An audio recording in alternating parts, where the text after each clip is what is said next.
নমস্কার বন্ধুরা, Loknath computer YouTube চ্যানেলে আপনাদের সকলকে স্বাগত জানাই। আশা করি আপনারা সকলেই ভালো আছেন।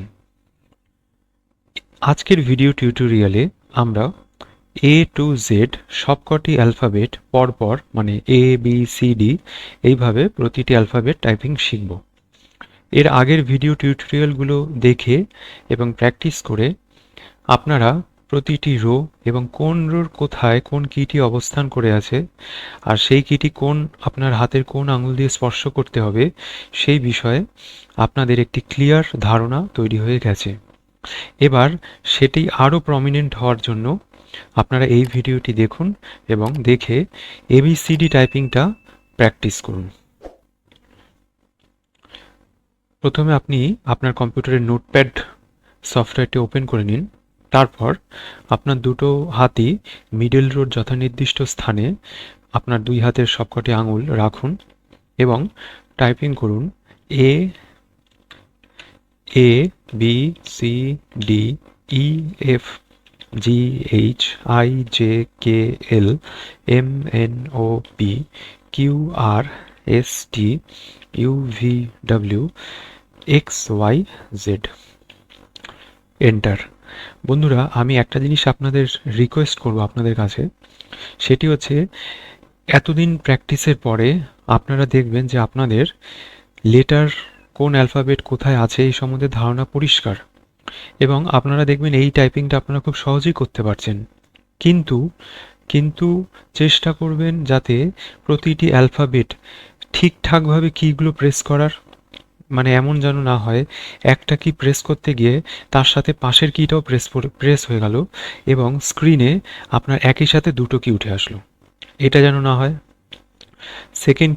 সেকেন্ড জিনিসটা হচ্ছে আপনারা এখন পারছেন দেখে স্পিড বাড়ানোর দিকে মন দেবেন না।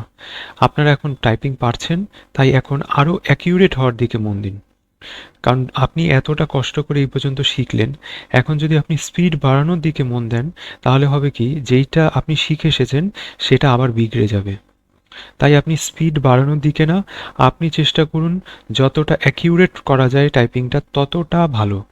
আপনি যদি অ্যাকিউরেসিটা বাড়াতে থাকেন আপনার স্পিড অটোমেটিক্যালি বাড়তে থাকবে। কিন্তু আপনি যদি আপনার স্পিডের দিকে ফোকাস রাখেন তাহলে আপনার স্পিড তো কমবেই, তার সাথে অ্যাকিউরেসিও কমে যাবে। আর একটা জিনিস মনে রাখবেন, আপনার টাইপিং শেখাটা তখনই সার্থক হবে যখন আপনি যেই জিনিসটা টাইপিং করছেন সেটা নির্ভুল হবে। আপনি খুব স্পিডে টাইপিং করলেন কিন্তু যা টাইপিং করলেন তার ম্যাক্সিমামই ভুল বেরোলো, তাহলে আপনার স্পিড 50 WPM বা 70 WPM হয়েই বা লাভ কোথায়, তাই না? তাই স্পিড বাড়ানো না, অ্যাকিউরেসিতে ফোকাস করুন। ধরে চলুন আপনার 50 WPM স্পিড আছে, খুব ভালো স্পিড, কিন্তু আপনি একটা A4 পেজ টাইপিংয়ে 10টা ভুল করলেন। আর ধরে চলুন আরেকজনের 40 WPM আছে, স্পিড কম কিন্তু তার A4 পেজ টাইপিংয়ে জাস্ট একটাই ভুল বেরোলো, তাহলে কারটা ভালো হলো, কারটা বেশি অ্যাকসেপ্টেবল। তাই চেষ্টা করুন অ্যাকিউরেসিতে ফোকাস রাখতে। আপনি অ্যাকিউরেসিতে ফোকাস রাখলে, যেহেতু আপনি টাচ টাইপিং শিখেই ফেললেন, তাই স্পিড আপনার বাড়বেই, কিন্তু স্পিডে ফোকাস রাখলে স্পিডও কমবে, অ্যাকিউরেসিও নষ্ট হয়ে যাবে। আর এই ABCD এটি বারবার প্র্যাকটিস করবেন, কারণ এর আগে আপনার যে ভিডিওগুলো দেখেছিলেন সেখানে আপনি রো কোথায় কোন কিটি আছে, মিডল রোর কোথায় এ আছে কোথায় এফ আছে সেটা বুঝতে পেরেছেন, আপার রোর কোথায় আর আছে কোথায় ও আছে সেটা জানেন, কিন্তু তিনটে রোর কোন এরিয়াতে কোন কিটা আছে সেইটা আরও প্রমিনেন্ট হওয়ার জন্য ABCD is the best practice. তাই এইটা করতেই থাকবেন। IJKLMNOP QRSTUVWXYZ। আর আরেকটা জিনিস বলবো, যখন আপনি টাইপিং করছেন, ধরুন আপনি এ প্রেস করলেন ABCD প্র্যাকটিসের সময়, এটা চেষ্টা করবেন মুখ দিয়ে উচ্চারণও করতে।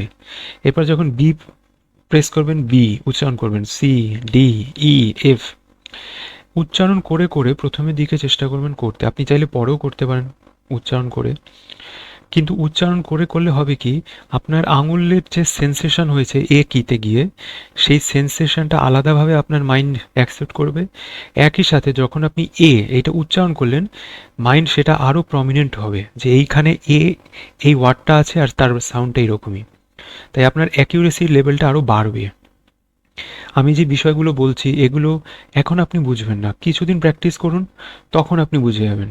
এবার ধরুন আপনি প্র্যাকটিস করলেন, করার পরে ধরুন বছরখানেক ধরে আপনি বেশ সুন্দর টাইপিং করছেন, কিন্তু এই উচ্চারণ করে যে এবিসিডিটা একটা কি দুটোবার আপনি প্র্যাকটিস করলেন না, তখন দেখবেন যে আপনার টাচ টাইপিং তো হচ্ছে কিন্তু ভুল হবে। তাই আপনি চেষ্টা করবেন এই এবিসিডিটা মাঝে মধ্যে প্র্যাকটিস করার।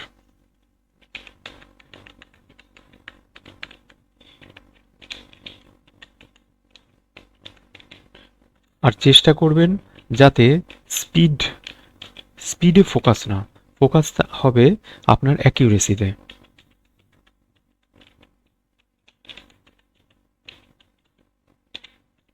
আচ্ছা, এবার প্রাথমিকভাবে আপনি কতক্ষণ করবেন? এক্ষেত্রেও বন্ধুরা এবিসিডি টাইপিংটা আপনি দিনে দুবার আপনার সুবিধা মতন, কিন্তু প্রতিবার 1 ঘন্টা করে করবেন এবং 3 দিন প্র্যাকটিস করবেন। এর পরবর্তী ভিডিওতে আমি একটি খুব ইন্টারেস্টিং জিনিস নিয়ে আসছি, যেটা দেখলে আপনারা খুব আশ্চর্যও হবেন, খুব খুশিও হবেন, আর শুধু তাই না, সেটা আপনার টাইপিং স্পিড আরও বাড়িয়ে দেবে।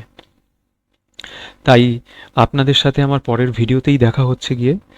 যদি আপনার কোনো সমস্যা থাকে বা কোনো মতামত থাকে, আপনি কমেন্ট বক্সে কমেন্ট করতে পারেন।